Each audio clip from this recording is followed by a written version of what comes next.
It's Big Board Sports with Roger Wyland on 104.5 The Team. All right, 1, 2, 3, 4, 5. Did I? What? I took the Jets tonight. What's wrong with me? I don't know. I took the Jets. Pete Iorizzo might be taking the Jets, too. I know he's a big Jets fan. We'll be watching. Pete is the columnist and the sports editor for the Times-Union. Good morning, Pete. How are you? Good morning, Roger. I think you made two bad assumptions there. One is that I took the Jets. I don't think I did. And two is that I'll actually be watching tonight. I'm not 100% sure I'm going to commit to that. So you're protesting. You're not even going to watch. You know, I don't know. Well, let me put it this way. If the game is dragging on, I might not be awake to see the scoreboard hit 0-0-0. Let me just say this. This would be a good night for anybody in the capital region that happens to be a Jet fan that wants to get a ticket to go to MetLife tonight to watch the game. You'll get one. You want to sit at the 50-yard? You want to sit at the 50-yard line tonight for Monday Night Football? $25. Just wanted to go down there and hang out in the parking lot. I wouldn't think you'd need a very fat wad of cash. Oh my heavens! I mean, look, if you're a Jets fan, I don't know how you watch this game tonight. I don't know what your thoughts are. I mean, you got the wrong guy at quarterback, and this is getting to be old news. But every week it's Ryan Fitzpatrick. Pete, at what point have you seen enough of Ryan Fitzpatrick, who you'll never see again under center for the New York Jets, and you turn it over to somebody that might be the quarterback of the future? Yeah, in my case, it was about a month ago. Yeah, so, me too.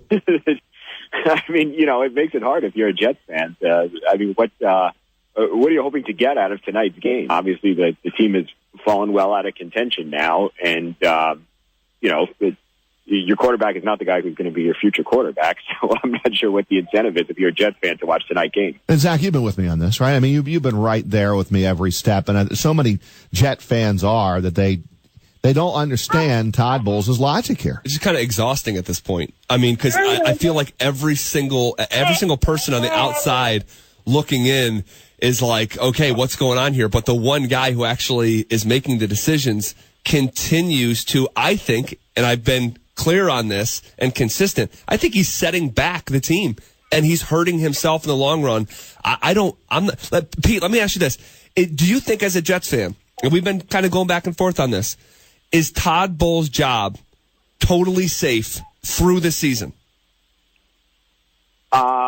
I would be surprised if he got fired at the end of the season, but to say totally 100% certain, no, I don't think I'd say that, which may be the reason why Ryan Fitzpatrick is still the quarterback. Is, you know, Todd Bowles feels like that's the guy who gives him the best chance to win a few more games down the stretch, and that's what he needs to do to be 100% secure. Yeah, maybe he feels like his future is right now in these next 6 weeks. He might. I mean, of course, have you seen anything from ownership giving a vote of confidence to Todd Bowles? I mean, that would be what he would need right now. You know, Woody to come out and go, look, he's our right guy. Just so you know, I know the stories are out there. There's Todd Bowles is our coach. Todd Bowles is going to be our coach next season, no matter what happens. It's his team. It's only 2 years in. We won 10 games last year when no one thought we were going to win 10 games last year. So let's all relax on the whole Todd Bowles situation. Hey, you know what? Maybe if Woody Johnson comes out and makes that statement, maybe you have a different quarterback this week.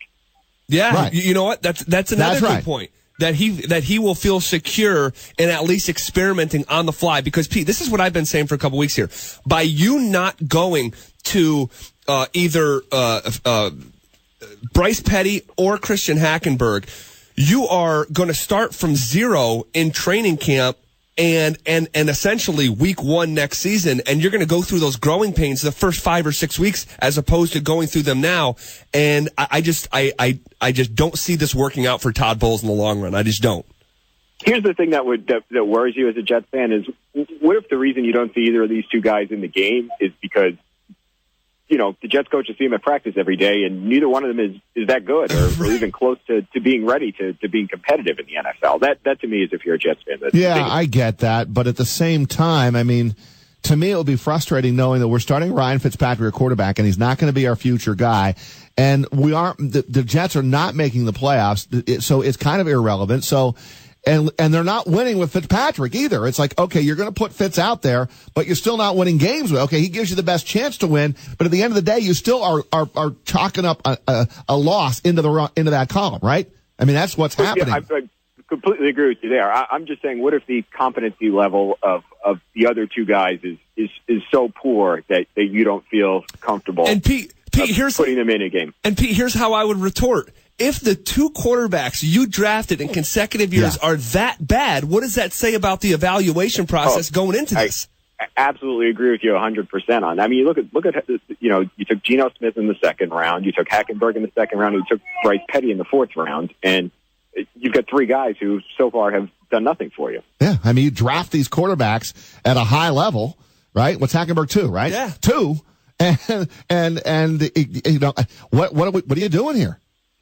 It's a mess. I mean, you wonder why you took a guy like Hackenberg in the second round if he was going to need a season or 2 seasons of development. To me, that's an awfully high draft pick to use on a guy who's apparently not all that close to being ready to play in the NFL. Well, if you watch tonight, if you tune in tonight, Pete, I hope the results are favorable for your Jets. And if for no other reason, my man, I'm going to be watching because I did pick the Jets in the Times Union on Sunday, and I do have 11 wins, so that would get me to 12, and I'm in the top 5. But I think Bill Douglas is the deputy over there, and your department is still the leader, right? And I don't think anybody's catching him. Yeah, I think it feels like we've all been chasing Bill Douglas for about 5 years now. Yeah, Bill Douglas just wins this thing almost, it seems like, every year. Jumps out to this big lead, and then it becomes difficult to catch him. All right, we'll review next week's picks coming up on the Friday show with Pete Doherty at 10:15, as we always do. And Pete Iorizzo, have a great week. We'll talk to you next week. Okay, thanks a lot, guys. Have a good one. You too. See That's you, Pete Iorizzo. I like Pete. Yeah, he's a great guy. I like Pete a lot, man. And does a good job with as the sports editor and columnist for the Times Union.